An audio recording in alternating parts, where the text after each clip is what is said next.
कि अगर आपको लगता है कि मेरे जीवन में पितरों का श्राप है, मेरे पूर्वज दुखी होके मरे इसलिए मुझे बहुत परेशानी है, तो इन सब बातों के लिए आपको अभी एक बात बताता हूँ जो परसों करना है।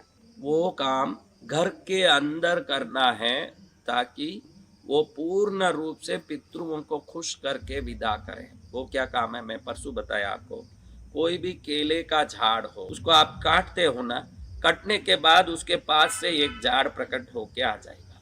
वो झाड़ प्रकट होके आपके सामने आता है। जब वो कट जाता है, हाँ, वो कट के पास में से प्रकट होके आता है, प्रकट होके बड़ा बनता है। तो केले का झाड़ स्वयं को बलि देके अपने संतानों को पालता है, इसलिए केले के पत्तलों पर पितरों को भोजन समर्पित करना उनको बहुत पसंद है। वो जब भी वो देखते हैं खुद का बलिदान और खुद का अपने परिवार के प्रति समर्पण उनको याद आता है और वो खुश होते हैं। केले संबंधी चीजें पितरों की पूजा में बहुत काम आती है।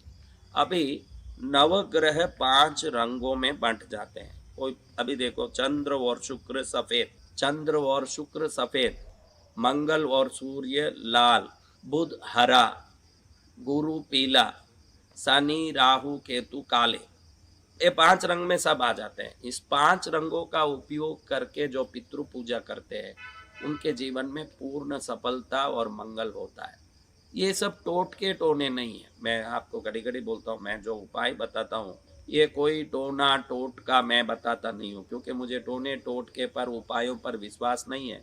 शास्त्रों में जिन चीज़ों से विशिष्ट तरंगें बनती हो उन तरंगों से अपने मन और जीवन पर शुभता और समृद्धि आती हो, वही मैं बताता हूँ। मैं टोने टोटके पर विश्वास नहीं करता हूँ। शनिवार के दिन सुबह 5 सफेद कपड़े के टुकड़े लें, 5 वस्त्र के टुकड़े, 5 छोटे छोटे वस्त्र के टुकड़े। कल रात में थोड़ा तिल भिगो दें, काला तिल, और गुड़ पर थोड़ा गुड़ लेके उस पर पानी डाल के रख दें। गुड़ का पानी नहीं बनाना, गुड़ गीला हो जाए वैसे थोड़ा सा पानी डाल के रखना, फिर पानी निकाल देना है। तिल से भी पानी निकाल देना है। अब इन दोनों को मिला के यूं एक मिश्रण बनाना है, गुड़ और तिल का। ये जो सफेद कपड़ा आपने लिया उसमें 5 लाडू जैसे, इसको 5 अलग अलग कपड़े, 5 सफेद कपड़े, वो कपड़े थोड़ा हथेली से बड़े हों तो बस एक लड्डू रख के उसको गांठ बांध सके वैसे। वो लड्डू गुड़ और काले तिल के मिश्रण का होगा। काले तिल और गुड़ के मिश्रण के 5 लाडू 5 कपड़े पर रख दें, और कपड़े पर रखने के बाद उसका अच्छे से पीले डोरे से उसको बांध दें। अंदर भिगा हुआ गुड़ और काले तिल का मिश्रण लाडू जैसे होगा, वो पानी जैसे नहीं होना, फिर वो कपड़े से टप टप टिपकेगा वो पानी, सावधान रहना। इसलिए उसको मिश्रित करके ऐसे ही रख के उसको पीले डोरे से बांध देना। फिर 5 कच्चे केले लाने, कली लेके कहीं से ढूंढ के लाके रख लेना। 5 कच्चे केले, 5 कच्चे केले बुध के हैं, सफेद वस्त्र चंद्र और शुक्र के हैं। उस पर जो पीला डोरा आप बांध रहे हो उस गांठ पर, वो पीला डोरा गुरु का है।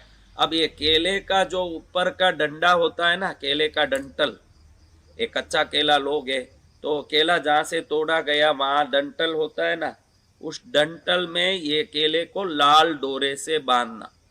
ये लाडू के सफेद गांठ जो पीले डोरे से बांधा।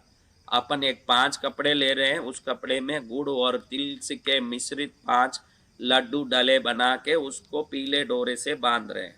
उसको लाके हरे केले, एकदम कच्चे केले जिससे सब्जी बनती है, जिससे कोफ्ते बनते हैं, वैसा केला, पका हुआ केला नहीं जो खाते हैं वो नहीं, वो कच्चे केले के डंटल में ऊपर रख के उसको लाल डोरे से बांधना। वो पहले ही वो गांठ पीले डोरे से बंधा होगा। वो गांठ सफेद कपड़े में अंदर काला तिल और गुड़ होगा। उसको हम पीले डोरे से गांठ को पहले बांधेंगे। इस गांठ को लेके केले के डंटल पर लाल डोरे से बांधेंगे।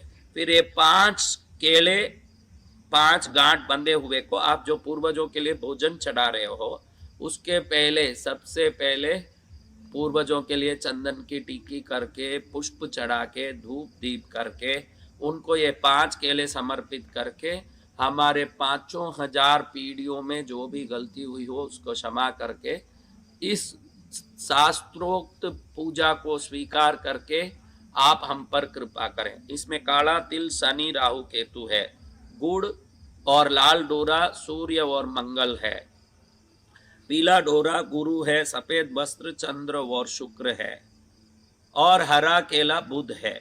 ये पूर्ण रूप से पितरों को प्रसन्न करने का सर्वोत्तम शास्त्रोक्त एक विधान है। ऐसे रख के उसके बाद पूरा भोजन चढ़ा के, उस दिन पान जो पितरों को देवों को चढ़ाएगा उसमें चूना नहीं लगाना कभी भी। देवताओं को पितरों को कोई भी पान का बीड़ा चढ़ाते हो, कत्ता लगाना, खाली कत्ता लगा के सुपारी के टुकड़े, सौंफ, शक्कर, लवंग, इलायची रख के उसका बीड़ा बना के चढ़ाना। उसमें चूना नहीं लगाना। जो चूना लगाता है पूरी पूजा पर चूना लग जाता है, उसके पूजा पर चूना लग जाएगा। इसलिए खाली कत्ता लगा करके इलायची, शक्कर, लवंग ये सब अंदर रख के, सुपारी रख के बीड़ा बना के पत्तल में पूरा भोजन के पहले ये 5 कच्चे केले का, ये जो तिल और गुड़ का बना हुआ गांठ बंधा हुआ 5 केला, उसका डंटल पितरों की तरफ होना चाहिए, यानी दक्षिण मुखी होना। इसके केले के डंडे जो हैं दक्षिण मुखी होना। पितरों का फोटो दक्षिण मुखी होगा, उत्तर को देखेंगे पितृ। जो 8 दिया वाला मैंने उपाय बताया था उसमें वो उत्तर को देख रहे थे, उत्तर में थे और दक्षिण को देख रहे थे। और सिर्फ एक उपाय में वो दक्षिण को देख रहे थे। बाकी पितृ पूजा दक्षिण से उत्तर मुखी होगा। वो दक्षिण में बैठे होंगे, उत्तर को देखेंगे, वो ध्यान रखना। वो दक्षिण मुखी होंगे और उनके फोटो के सामने 5 डंटल दक्षिण मुखी केले का वो गांठ का रख दिया। कच्चा केला होना, जो केले की सब्जी बनाते हैं वो केला होना।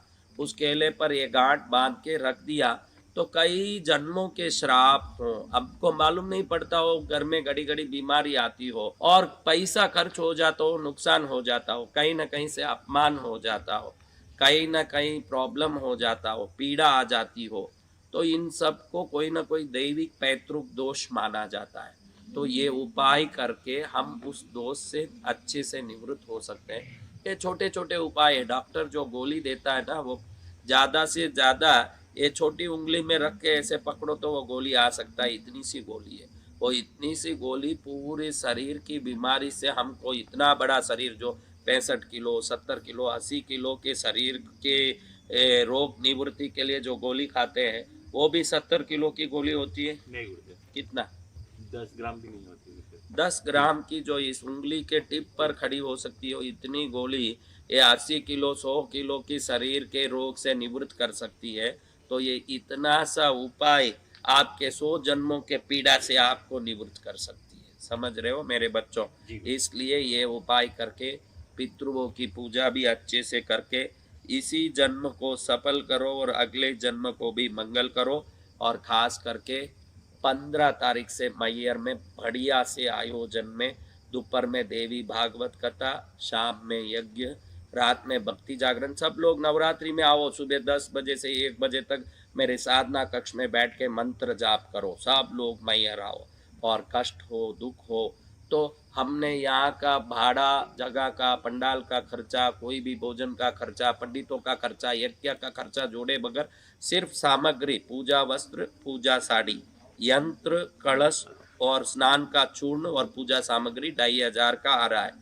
तो वो पैसा वैसे ही लगा के आपको पूजा करवा रहे हैं। या मेरी इच्छा है कि हर घर में मेरे दिए हुए यंत्र, प्रतिमा जाए और जो श्रद्धा से उनकी निरंतर सेवा करें उनका कल्याण हो। इसमें अपेक्षा मत रखना कि 1 महीने में ऐसा हो जाएगा क्या, 15 दिन में क्या चमत्कार दिख रहा है, 8 दिन हो गए अभी तक कुछ नहीं हुआ। ऐसे सब करोगे, आपके घर का कुत्ता नहीं है कि आप जब बिस्किट डालोगे तो पूंछ हिलाएगा। वो देव शक्तियां हैं, उनको तो आप पूर्ण समर्पण भाव से ही रिझा सकोगे। मेरे पास से कोई यंत्र कलश ले जा रहे हो, इतना समझ लेना कि खाली नहीं जाएगा। वो श्रद्धा से उसकी पूजा करते जाना, वो अपने आप आपके जीवन के सब काम कर देगा। मैयर में पूजा में बैठो,